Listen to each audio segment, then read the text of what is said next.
ওটাকে ভাঙচুর করছো না, ওটাকে কেন ভাঙচুর করছো না? কালকে সারা রাত ঘুমাতে পারিনি, আমি যা সব দেখছি। আমি বলছি, আমি মাকে বলছি আমি বাড়ি থেকে আর বেরোবো না। সেইমাত্র আমি ফেসবুক করতে করতে একটা অডিও পেলাম, যেখানটায় হচ্ছে আরজি করে যে ঘটনাটা ঘটেছে সেটার বিরুদ্ধে পুরোপুরি সবকিছু ফাঁস করা হয়েছে। আমি অডিওটা শুনে জাস্ট আমার এখনো হাত কাঁপছে। তোমরা একবার এই অডিওটা শোনো, তারপরে আমি বাকি কথা বলছি। সোমা মুখার্জি, এত কষ্ট হচ্ছে ভিতরে যে হসপিটালে বসে থাকতে পারছি না। আমাদের সব ডাক্তাররা সবাই খুব ডিস্টার্বড। আজকে তো ওপিডি বন্ধ রাখা হয়েছে। তোরা জানিস সমস্ত ঘটনা শুনলাম, যা মানে সত্যিকারের ঘটনা, যেটা আরজিকরের ভিতরের যে ডাক্তার তারা তাদের বন্ধু বান্ধব মারফত এটা ছড়িয়ে মানে এসছে আমাদের কাছে। অ্যাকচুয়ালি যেটা ঘটেছে সেটা হচ্ছে, আমি শুনে তো মানে বিশ্বাস করতেও নিজেকে কেমন লাগছে রে। প্রত্যেকটা আমাদের ওয়েস্ট বেঙ্গলের প্রত্যেকটা মেডিকেল কলেজে, বিশেষ করে কলকাতার সরকারি মেডিকেল কলেজগুলোর প্রিন্সিপালরা, ডিপার্টমেন্টাল হেডরা, প্রিন্সিপালরা বিশেষ করে, তারা পাশ করানোর জন্য স্টুডেন্টদের কাছে রীতিমতো টাকা নেয়। যেসব স্টুডেন্টরা, ইন্টার্নরা, পিজিটিরা যারা ভালো করে ক্লাস করে না বা থিসিস তারা জমা দেবে, পিজিতে তো থিসিস জমা দিতে হয়, তো যারা এমবিবিএস ফাইনাল পাস করবে না, সাপ্লি পাইয়ে দেবে, ইন্টার্নের কমপ্লিশন দেবে না, ইন্টার্ন হওয়ার পর কমপ্লিশন না দিলে তারা রেজিস্ট্রেশন নাম্বার পাবে না, এই সমস্ত ভয় দেখিয়ে টাকা পয়সা নেয়। সমস্ত জায়গাতেই এটা আছে। এর মধ্যে সব থেকে নিকৃষ্টের থেকেও নিকৃষ্টতম হচ্ছে সন্দীপ ঘোষ, প্রিন্সিপাল, যে তোর আমাদের কি বলে আরজিকর মেডিকেল কলেজে।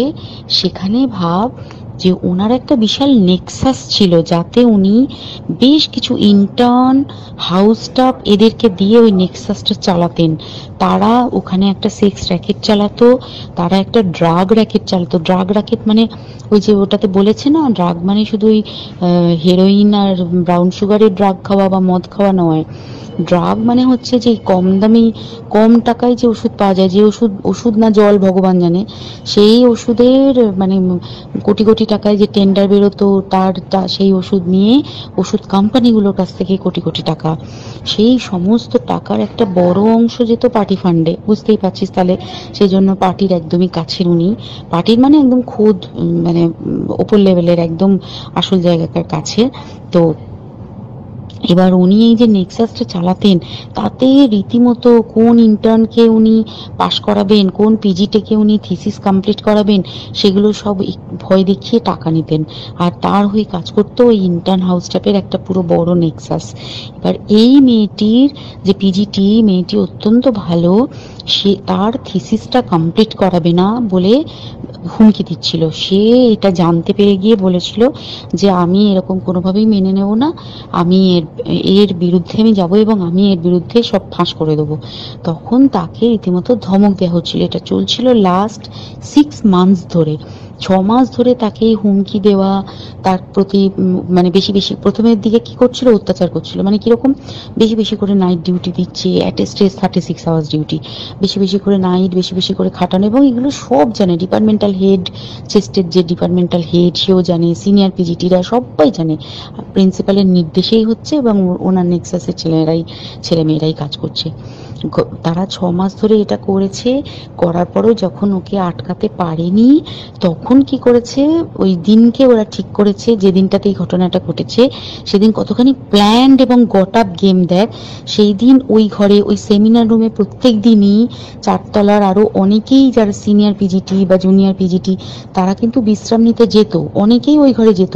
সেই দিনকে ও একা, ওকে বলেছে তুমি ঘুমিয়ে পড়ো, ওকে একা রেখে এসেছে। বাকিরা কাউকে যেতে দেয়নি, বলেছে ওই ঘরে আজকে ঘটনা ঘটছে, মানে কাজ হচ্ছে, ওই ঘরে কেউ যাবে না। ওই ঘরে সেই দিনকে ওর সাথে যখন খাওয়া দাওয়া করেছে বাকি 4 জন, সেই 4 জনের মধ্যে একটি মেয়ে পর্যন্ত ছিল। সে কিরকম মেয়ে চিন্তা কর, এরা ডাক্তার না জানোয়ার জানি না, আমি জানোয়ার বললেও জানোয়ারদের অপমান করা হয়, কারণ জানোয়ার সমাজে এরকম কাজ হয় না। তো ডাক্তার না কি আমি বলতে পারবো না। সেই ইন্টার্ন মেয়েটি আরেকটি ইন্টার্নের গার্লফ্রেন্ড। তো তার সাথে ওই পিজিটি মেয়েটি প্রচুর ঝগড়া হয়েছে। ঝগড়া হওয়ার পরে তারা তো হুমকি টুমকি দিয়ে চলে গেছে, দিয়ে তারা বলেছে তুমি ঘুমো। এবার ও তো আর জানে না, ভালো মনে শুতে এসেছে। তারপরে তারা গিয়ে মদটদ খেয়েছে, 7-8 জন মিলে চড়াও হয়েছে। এবং তোরা জানিস যে প্রথমে তার হাত দুটোকে দুপাশে দুজন ধরে রেখেছে এবং সেই কাজে সেই মেয়েটিও সাহায্য করেছে, ইন্টার্ন মেয়েটি। দুজন ওকে পা দুটোকে টেনে জরাসন্ধের মতো ছিঁড়ে ফেলেছে, মানে ছেঁড়ার মতো করে টেনেছে, যাতে পেলভিক বোন ভেঙেছে, কলার বোন ভেঙেছে। মানে কি বিপর্যস্ত, মানে বিধ্বস্ত, কি নৃশংস অত্যাচার করেছে। ওকে উল্টো দিক করে শুইয়েছে, পিঠের ওপর দিয়ে বুট পরে হেঁটে গেছে, মাথাটাকে এমন থেতলেছে যে মানে স্কাল ফাল রাপচার হয়েছে। এই সমস্ত করার পরে শ্বাসরোধ করে তাকে মেরেছে। মেরে তারপরে আরো যেটা আরো ভয়ঙ্কর, যে একটা মৃত মানুষকে মিনিমাম ডিগনিটি দিতে জানে না। তারা নিচে এসে দেখেছে ওই সঞ্জয় তখন বসে মদ খাচ্ছিল অন্য আরো গ্রুপ ডি স্টাফদের সাথে। সঞ্জয় ছেলেটা হচ্ছে তার কাটা সঞ্জয় বলতো ওরা, ওকে বলে ফল গাই। মানে ওর একটু ওইসব আলুর দোষ আছে, ও যত্রতত্র যখন তখন প্রস্টিটিউট এলাকায় যায়। এবার দেখেছে যে একে দিয়ে যদি একটা রেপ করিয়ে দিতে পারি তাহলে ঘটনার মোড়টা অন্যদিকে ঘুরে যাবে। এইবার ওকে বলেছে যা, সেমিনার রুমে তোর জন্য রেখে এসছি, যা তুই এবার গিয়ে কাজ করে দিয়ে আয়। ও এসে ওই ডেড বডি খেয়ে রেপ করেছে, যাতে তার ভ্যাজাইনাতে সিমেন্ট পাওয়া যায়। তো এবার এই হচ্ছে, প্লিজ আমি নাম করে ফেললাম সবকিছুই। কতজন আমি যে নামগুলো পাঠিয়েছি, এই সব ডাক্তাররা এরা সব জড়িত জানিস, কিন্তু কেউ কোনো প্রমাণ নেই। প্রমাণ লোপাটের জন্য সেদিনকে ওই ইন্টার্ন এবং ডাক্তাররা যে ওইখানের যে বাথরুমটাতে হাত পা ধুয়েছে, রক্ত ধুয়েছে, সেইটাকে তাড়াতাড়ি প্রমাণ লোপাটের জন্য ওই দেওয়ালকে ভেঙে দিয়ে তার মানে ওই বাথরুমের জায়গাটাকেই ভাঙতে হচ্ছে ওদের। ওখানে নাকি ওরা রুম বানাবে, কালকে দেখেছিস তোরা খবরে। আর বেশি বলতে পারছি না, মানে তোরা তো সবাই প্রোটেস্ট করিস, আমরা তো আমাদের দিক থেকে করছি, কিন্তু কিছুই হবে না। পোড়া দেশে কিছুই হবার নেই, শুধু ভেতরে ভেতরে গুমড়ে গুমড়ে কষ্ট পাওয়া। আর আগামী প্রজন্মের যে ডাক্তাররা বেরোবে, তারা যে ইন্টার্ন বা পিজিটি বা এই যাদের কাছে আমরা যাব ভবিষ্যতে, তারা কি ডাক্তার না কি আমি জানি না, কি নিয়ে তাদের কাছে আমরা যাব আর কি করেই বা আমাদের পরের প্রজন্মকে আমরা সুরক্ষিত রাখবো।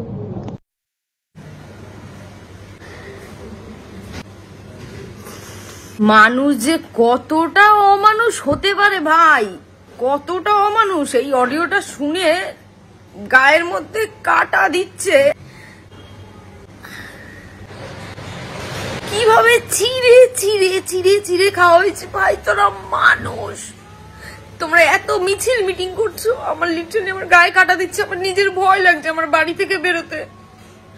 আমি কালকে সারা রাত ঘুমাতে পারিনি, আমি যা সব দেখছি। আমি বলছি, আমি মাকে বলছি আমি বাড়ি থেকে আর বেরোবো না। আমার অনেক সময় কাজের জন্য আমার হাত কাঁপছে।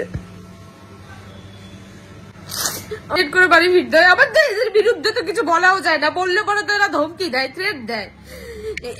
এই ধমকি, এই থ্রেট আমি নিজে কলেজ লাইফ থেকে অনেক পেয়ে এসেছি। হ্যাঁ, আমি বুঝি এটা জ্বালাটা, আমি বুঝি। তোমরা এত মিছিল মিটিং করছো, তোমরা কেন সঞ্জীব ঘোষের বাড়ির সামনে গিয়ে ভাঙচুর করছো না? ওটাকে কেন ভাঙচুর করছো না? ওটাকে কেন ভাঙছো না? ওর বাড়ি কেন ভাঙছো না? ওটাকে কেন ধরা হচ্ছে না? ওটাকে কেন ঢোকানো হচ্ছে না? কি করছে আমাদের দেশের মুখ্যমন্ত্রী একজন মহিলা? কি করছে উনি? কিছু করতে পারছে না। যে একটা মহিলা মুখ্যমন্ত্রীর আন্ডারে গোটা দেশ, তারপরে হচ্ছে দেশের মেয়েদের হচ্ছে রাস্তায় নামতে হচ্ছে। আজকে মেয়েদের কোনো সেফটি নেই। স্বাধীনতা দিবসের দিন এটা কি হচ্ছে?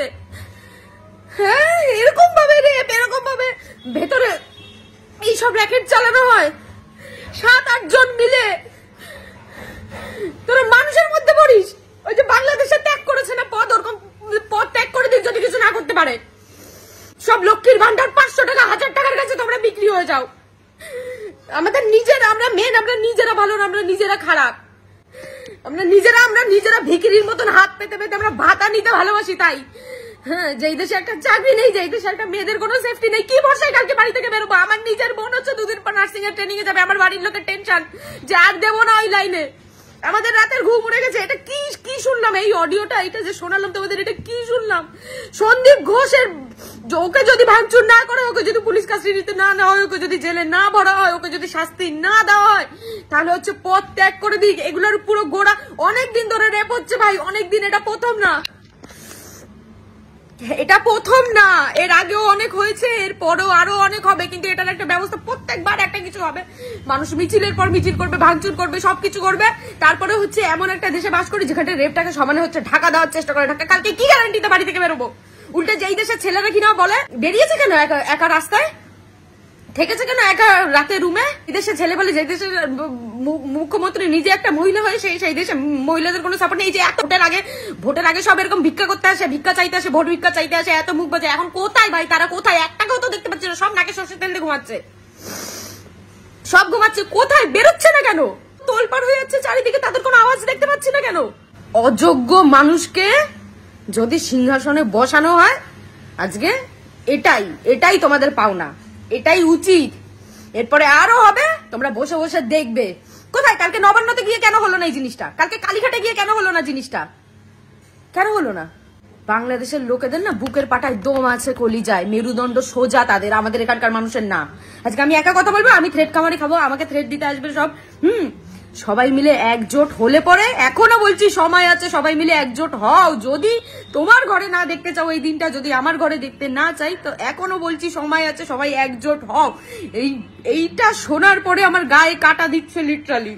ফোন ধরতে পারছি না ঠিক করে, আমার হাত কাঁপছে। যে ওখানের মানুষরা মিলে 7-8 জন মিলে ভাই, তারপরে রেপ, মার্ডার করে, তার উপরে রেপ। কি করছো তোমরা?